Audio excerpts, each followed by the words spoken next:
बाजार, clinic, general store, Taylor की दुकान, लॉन्ड्री, बकरियां, घोड़े, खेतों की सब्जियां, पशु और भी बहुत कुछ। ये तमाम चीजें आपको पंजाब के किसी गांव की याद दिला रही होंगी, लेकिन ये नजारा है दिल्ली और हरियाणा के बीच मौजूद सिंघू बॉर्डर का।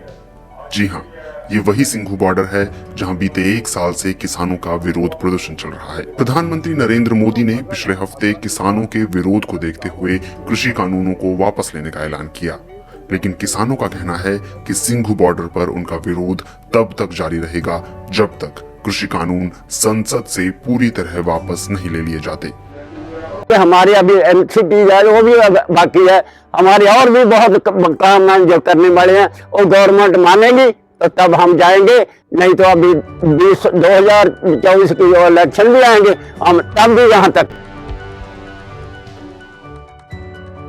बीते 1 साल में किसानों ने सिंघू बॉर्डर पर 5 से 7 किलोमीटर तक की सड़क पर अपना डेरा जमाए रखा। शुरुआत में महज कुछ ट्रैक्टर, ट्रॉली और टेंट थे, लेकिन अब तस्वीर पूरी तरह बदल गई है। बारिश, गर्मी, कड़कड़ाती सर्दी, कोरोना महामारी का कहर और दिल्ली का जानलेवा प्रदूषण, इन तमाम मुसीबतों को झेलते हुए 1 साल तक प्रदर्शन करना आसान काम नहीं था।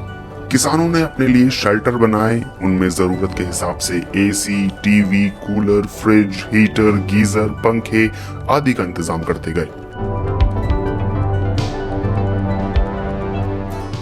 इसके साथ ही जिस जगह इतने सारे किसान जुटे हों वहां खेती बाड़ी ना हो, ऐसा कैसे हो सकता है? प्रदर्शन वाली जगह पर कई किसानों ने सब्जियां बोनी शुरू कर दी।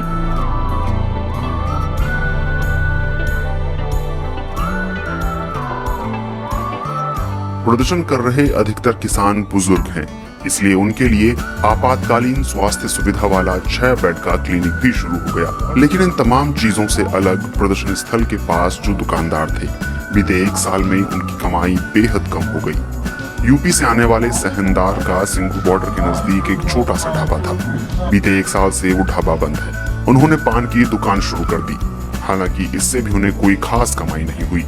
अब वो प्रदर्शन स्थल पर कपड़े बेचने का काम कर रहे हैं। उन्हीं की तरह कई लोग प्रदर्शन स्थल पर कपड़े, स्वेटर, जूते, चप्पल और कई दूसरी चीजें बेचने का काम कर रहे हैं। हालांकि कुछ स्थानीय मजदूरों को प्रदर्शन के चलते काम भी मिला है। दिल्ली और आसपास रहने वाले दूसरे राज्यों के लोग प्रदर्शन स्थल वाली जगह पर काम की तलाश में इकट्ठा होते थे। इनमें से कई महिलाओं को रोटियां बनाने और लंगर तैयार करने का काम मिलने लगा। पिंकी बिहार की रहने वाली हैं, वो प्रदर्शन स्थल पर रोटियां बनाने का काम कर रही हैं और इससे उन्हें रोजाना 300 रुपए मिल जाते हैं। खत्म हो जाएगा तो आप यहाँ से चली जाएंगे? हाँ जी, चले जाएंगे। तो क्या करेंगे, यहाँ कमाई नहीं होगा, चले जाएंगे। यहाँ कंपनी में कोई चीज मिलेगा कमाई तो हम लोग कंपनी में कर लेंगे। इस प्रदर्शन में कई युवा और महिलाएं पंजाब और हरियाणा से आए। 28 साल के साजन ऐसे ही एक युवा हैं। वो पिछले 5 साल से ऑस्ट्रेलिया में रह रहे हैं। वो यहाँ अपने 4 दोस्तों के साथ आए। बारी दर बारी हर बंदा पहुँच रहा है यहाँ पे। जैसे गांव में मोस्टली लड़कों ने अपने ग्रुप्स बना के रखे हुए हैं कि एक वीक आप जाओगे, एक वीक हम जाएंगे। और मैं ये दावे से कह सकता हूँ कि कोई घर या कोई इंसान नहीं होगा हमारे गांव से जो यहाँ पे नहीं आया। प्रदर्शन स्थल अब एक पूरा गांव बन चुका है। हालांकि कुछ लोग ऐसे रहे जिन्होंने प्रदर्शनकारी किसानों को परेशान भी किया। किसानों का कहना है कि कुछ ड्रग पैडलर्स ने प्रदर्शन स्थल में घुसने की कोशिश की, लेकिन किसानों ने उन्हें घुसने नहीं दिया। एक प्रदर्शनकारी किसान वीर सिंह कहते हैं कि वो अपने आंदोलन की छवि खराब नहीं होने दे सकते। जनाब, जो ड्रग्स वाले लोग हैं वो तो अभी भी घूमते हैं, उसकी कोई कमी नहीं है। इस दिल्ली में आम शरेआम ये चलता है। आप बताते हैं, लोग जो खाने पीने वाले हैं वो आप बताते हैं कि यहाँ पर कोई किसी चीज़ की कोई कमी नहीं है। एक दिहाड़ी में 2-2, 3-3 बारी, 4-4 बारी भी लोग यहाँ पर घूमते हैं, जिससे ये आंदोलन खराब हो जाए और लोग आपस में लड़पण। 30 साल के गुरपेज सिंह अमृतसर से आए हैं। वो और उनके साथी मिलकर मुफ्त लॉन्ड्री सेवा चला रहे हैं। 25 साल के सुखविंदर सिंह किसानों के लिए मुफ्त में कपड़े सिलने का काम कर रहे हैं। 1 साल पहले तक यहाँ हरियाणा के भी कई किसान थे, लेकिन अब ज्यादातर पंजाब के किसान ही दिखाई देते हैं।